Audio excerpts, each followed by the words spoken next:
The reason that there's lots of reasons why I went plant-based. So to take it back to the beginning, I used to eat loads of meat, drank loads of dairy, cheese, milk, fish, eggs, etc. You name it, I had it. It was in every dinner, every breakfast, every lunch. And then it kind of, the power of Netflix was the first breakthrough. Like watching documentaries on the impact of food production in the world, the impact of animal welfare in the creation of this much food for people to eat, and then also in the fitness industry, looking at the performance of an athlete and just reading much more into athletes who are out there training in different sports and different disciplines who are adopting this plant-based lifestyle and reaping really good rewards from it.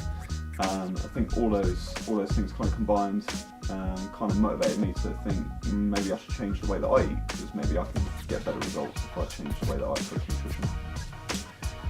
So I first transitioned into a vegetarian diet back in 2015. I found that really easy. Cutting out meat wasn't a problem. I had the typical addiction to cheese. I used to love cheese so much. But yeah, living without meat was no problem. Didn't miss it. It was all good.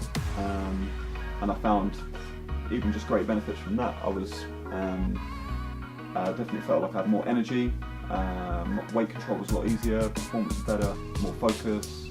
Recovered quicker after training. I didn't get ill so much. Like I didn't have colds and flus and sticky bugs, etc. And that was all real good.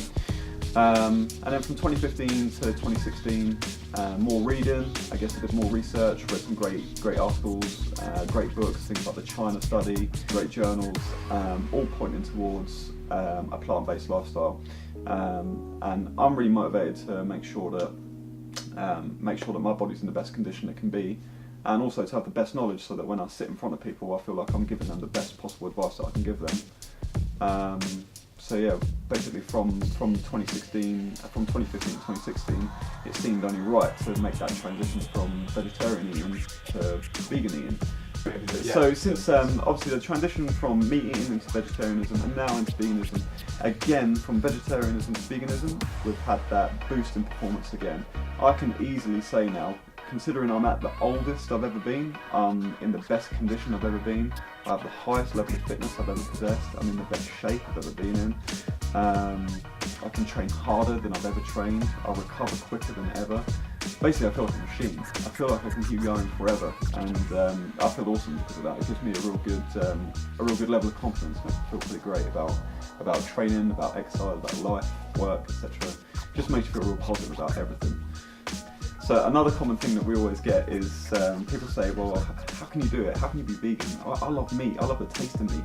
I need my protein. I need all these great things that meat gives us. Well, look, I used to eat loads of meat. I used to drink milk, eat fish, milk, eggs, etc. I used to eat it all. I used to have all the meat you can imagine. I used to eat it just like you. And I used to think it was healthy. I used to think it was great for building up my bones and my teeth. I thought it was great for building my muscle. Okay, yeah, so one of the most common things we hear in the fitness industry, in the gym especially, is it's really common for the guys lifting weights wanting to bulk up. They want to chow down on their chicken, beef, eggs, etc., thinking that's going to get you tons of muscle. Well, it's also a really common misconception that people think if you're vegan, you're going to be a little skinny wimp. You know, I'd urge anybody to head onto Google and search these two names, Patrick Baboumian and also Kendrick Farris. These two guys are world record holders, competing strongman and at the Olympics, weightlifting. They are two amongst many of the strongest people on the planet. And the difference between these guys and your regular weightlifter, not only are they going to be strong, but they're also recovering quicker. Their internal health, their heart health, their cholesterol, their glucose levels, etc. They're much better controlled, and they're less likely to develop disease later on. You know, we see so many old school bodybuilders and old school weightlifters dropping with heart attacks now.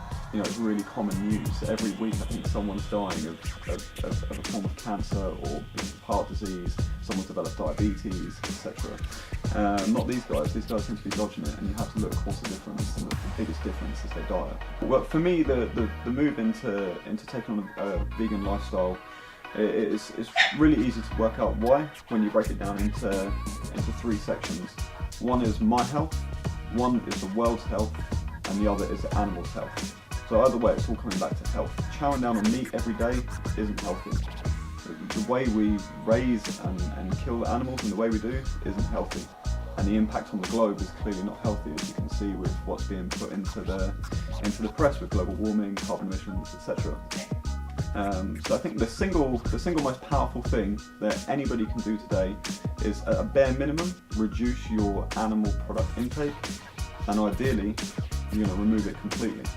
And not only are you going to be doing a major thing for the planet and for the animals, but if you, at the very worst, if you don't care about those two things, you're going to be doing an amazing service for yourself, and at the very least you should love yourself.